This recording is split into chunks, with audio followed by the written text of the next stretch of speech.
Hello and welcome back. The focus of this video will be the creation of the ANM, the TransPoser animation symbol, which is actually used for animation.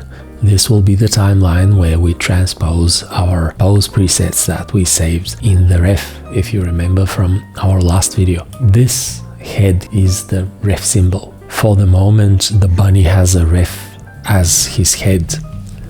Let's rename this to trim the name a little bit and then load the thumbnails in the panel. Once the ref is loaded in the panel, we press this first button, which will create an ANM symbol based on the ref. Press it and within a few seconds the ANM symbol will appear in the library. So here it is. I'll trim its symbol name as well, but leave the ANM suffix so that I can very easily distinguish the ref and the ANM. I won't need the library anymore and will swap the ref for the ANM, so that now this here is the ANM symbol. It should be set to play once. So let's enter and look at what's inside the ANM. The first thing to notice is this yellow silhouette. This is actually an instance of the ref. It's very handy to have it here so that we can double click, enter and make any changes or edits. If you need to add more keyframes or change some of the poses, it's always here at your fingertips. What else? Well, we have the controllers, we have the transpose folder, but we don't have the meta folder, and we don't actually need the transpose folder either. What I would normally do is just drag the head out of the transpose folder and delete it. The folder and layer structure in the ANM is completely open. You don't really need to maintain any of this. You can rename the folders or layers, you can rearrange them, you can even move instances from layer to layer. It doesn't matter, because the link between these instances and the instances in the ref symbol is the metadata. This is what is checked during the transpose operation. Now we can start transposing. If I click on any of these thumbnails, a keyframe will be created at the current frame and the pose will be transposed. So let me just do a couple and then I might get rid of them. Okay, because these are all dynamic, we can instantaneously tween between them and you will see a morph or a change of pose. This is how transposing works. It's extremely important to understand that transposing is not a copy-paste operation. You need to have the instances at the current frame, otherwise nothing will happen. So transpose, if we, for the sake of the demonstration, create a blank keyframe and try to transpose here, no matter how many times we click on the thumbnail, nothing will happen because there is nothing to be transposed. Transposing is actually applying some properties to existing instances. When we actually have a keyframe, we can transpose. Click, and now we have a pose. Obviously, these are all completely editable. So if we decide that we want to create a little animation here, we can start by modifying these poses slightly. Maybe just open these eyes. Let's see how they will tween. That's probably fine. Let's see. I may want to get this like that a little bit. Just a little bit of movement, so a little bit of anticipation, and then looking up, and then maybe settle here and overshoot this one a little bit. So just a little bit, and I'll lower the brows, and then we can add another tween. Okay, so not great, but you get the idea how TransPoser can be used. we've already created a simple animation. Well, simple, but it's actually very complex. Like if we had to do this all from scratch, it would have taken a lot of time. So now, based on these pose presets that we've set up, and we can set up as many as we like, we can create all these wonderful animations very quickly and then tailor them to our needs as we animate.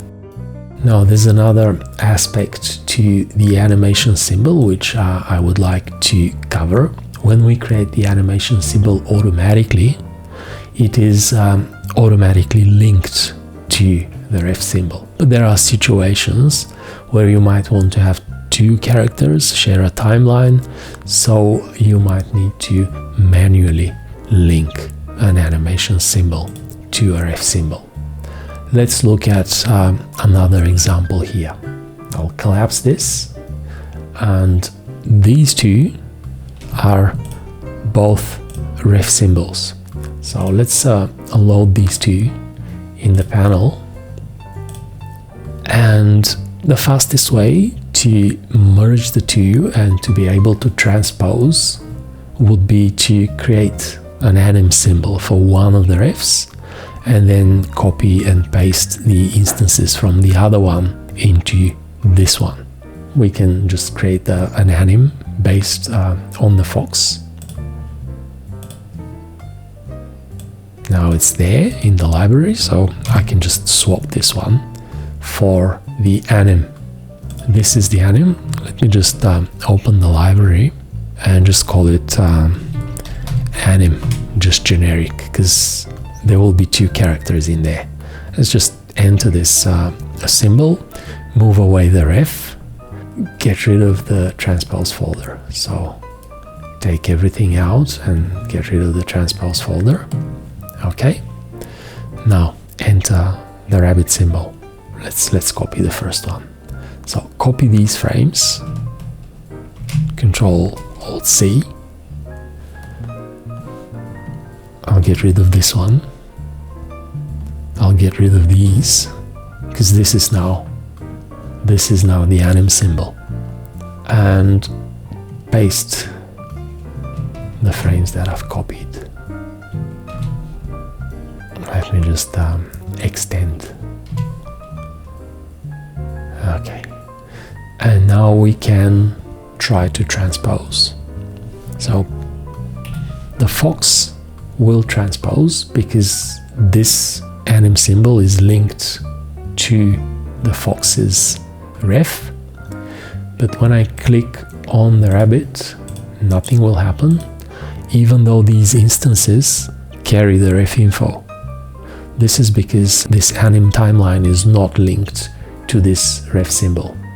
Very easy to link it by clicking on this link button here. Link, and now transposing will start working. There you go. So now we have two characters sharing a timeline, and we can transpose both of them without any issues. This is how you can link an animation timeline to a ref symbol that's loaded in the panel by hitting this link. So if I had just created a completely blank symbol and pasted the instances from both refs, I would have had to link both refs to this timeline. What else? I forgot to show you the importance of the transpose folder. So let's go back to the bunny character, enter the ref symbol, and take out the ears layers from the transpose folder. If we transpose any pose, you will notice that the ears will remain unchanged. So click here, the ears didn't even get a keyframe. If I choose this one, it doesn't match the look. If I choose this one, nope, the ears don't respond. So going back into the ref and bringing the ears back inside the transpose folder will make them transpose again. So now the ears respond because they are inside the transpose folder.